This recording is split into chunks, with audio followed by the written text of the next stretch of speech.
लोकयन्ति यं श्यामसुन्दरमचिन्त्य गुणस्वरूपम् गोविन्दमादिपुरुषं तमहं भजामि।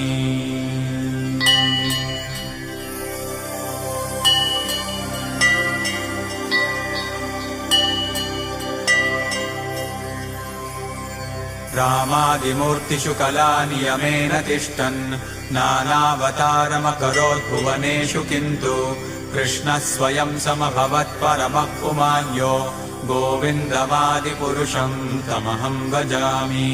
यस्य प्रभा प्रभवतो जगदण्डकोटिकोटिष्वशेषवसुधादिविभूतिभिन्नम् तद्ब्रह्म निष्कलमनन्तमशेषभूतम् गोविन्दमादिपुरुषं तमहं भजामि।